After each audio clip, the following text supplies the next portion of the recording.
Baca surah Al-Kahfi ayat 107 sampai 110 untuk siapa-siapa nak bangkit pada waktu dia nak bangkit. Nah, surah Al-Kahfi ayat 107 sampai 110.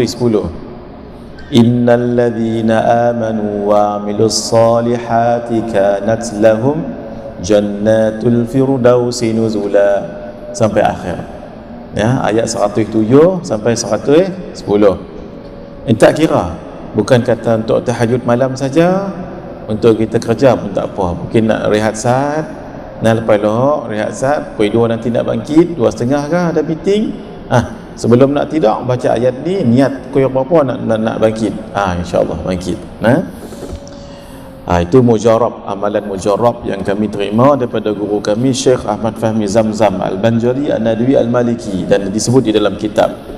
Apa tadi? Bangkit ataupun bangun pada waktu yang kita kehendaki, malam baik, siang baik.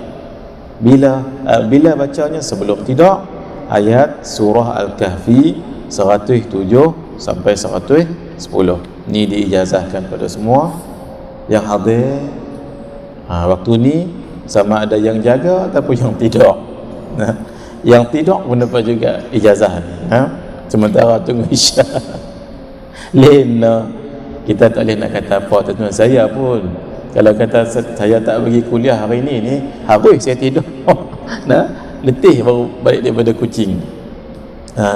Tak apa, tidur dalam masjid ada pahala. Sambil-sambil niatkan elok, niat nak dengar kuliah. Nak buat lagu mana dah mengantuk sangat, tidur. Saya solat isyak dengan elok. Tapi jangan baca ayat tadi. Ayat tadi jangan baca waktu kuliah, nak tidur dulu. Saya lagi habis sama dia terus bangkit. Tu tak kena. Tu tak ada ijazah. Ijazah ni umum pada siapa saja, asalkan niat baik. Sampaikan amalan ni, kita ijazah juga tuan-tuan, ijazahkan orang lain. Sebab niatnya baik. Contoh anak-anak UPSR baru ni elok bangkit tengah malam ke pukul apa nak mengaji. Kita sendiri pun elok. Apa tadi? Bangkit pada waktu yang nak kita bangkit, insya-Allah dengan izin Allah. Asbab membaca surah Al-Kahfi ayat 107 sampai 110.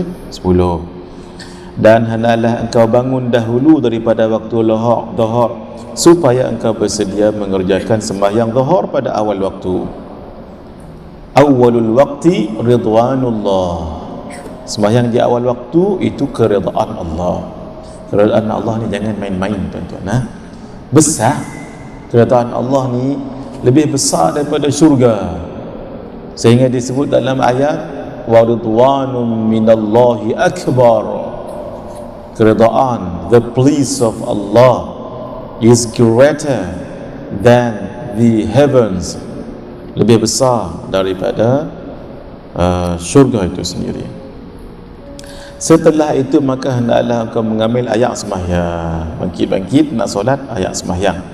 Siapa yang masih ada air solat, air sembahyang, sunat dia ambil lagi air sembahyang walaupun tak batal tadi. Itu namanya tajdid. Tajdidkan niat, tajdidkan berwuduk itu. So ayat sembahyang tak baca lagi, tapi ambil lagi, lipat lagi, ganda lagi. Itu namanya tajdid. Itu lebih elok. Kemudian maka sembahyang engkau 2 rakaat sunat wuduk, maka lalu pergi ke masjid. Kerana sembahyang sunat di rumah, solat sunat di rumah. Cuma tengok waktu subuh, kadang-kadang setengah surau masjid dia tak tunggu lama jamaah, sebab mungkin kebanyakan ahli jamaahnya bekerja. Jadi tak dan tunggu lama. Kalau lagu tu terus pergi ke masjid lah, supaya kita jangan lepas sembahyang berjamaah dekat masjid. Orang zaman dahulu kalau terlepas takbiratul ula, apa maksudnya? Sebelum imam rukuk, lebih tepat lagi lepas imam takbir, Allahu Akbar, terus Allahu Akbar. Itu mendapat fadilat yang sangat besar, takbiratul ula. Orang zaman dahulu, salafun salih, kalau dia dan berjamaah, tapi dia dan masbuk rakaat yang kedua, orang begitu nah, orang akan datang kepada dia, orang tadi tu, dan bertakziah 7 hari 7 malam. Kesian hang lepas ni takziah lagu tu nah, mudah-mudahan hang dapat ni takziah 7 hari 7 malam orang zaman dulu, sebab terluput takbiratul ihram, takbiratul ula. Bezanya kita dengan orang zaman dahulu, 7 hari takziah orang tu. Kesian hang, mudah-mudahan hang elok nah, insya-Allah. Esok hari mai pula tu kawan tak berani lepas. Tu dia orang zaman dulu, beza dengan kita. Dan apabila sampai ke masjid ataupun ke surau, maka sembahyang engkau 2 rakaat tahiyatul masjid.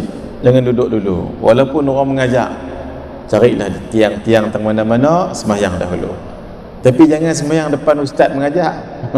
Saya pernah kena tu dia, sembahyang di tengah kita mengajar. Allahu Akbar.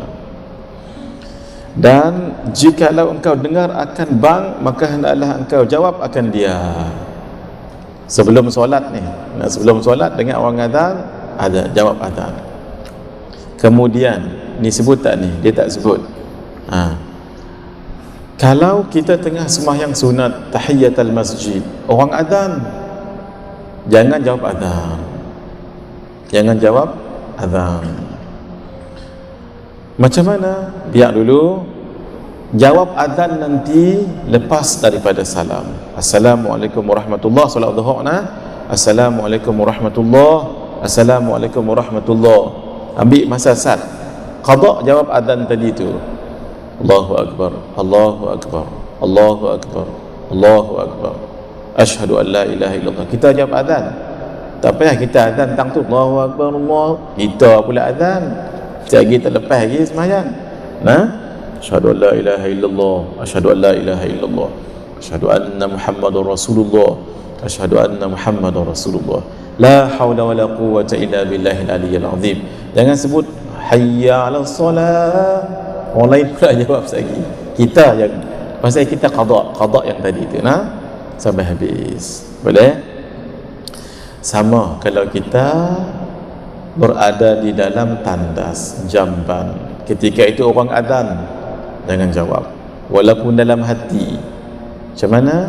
Lepas nanti keluar tandas, jawablah qada macam tadi tu. Ketiga, bila kita baca Quran, habiskan ayat yang terakhir itu. Jangan muka surat yang terakhir, ayat yang terakhir. Berhenti, biar dia lengkap makna, berhenti, jawab azan. Jawab azan. Sebab jawab azan ini penting, jawab azan ini.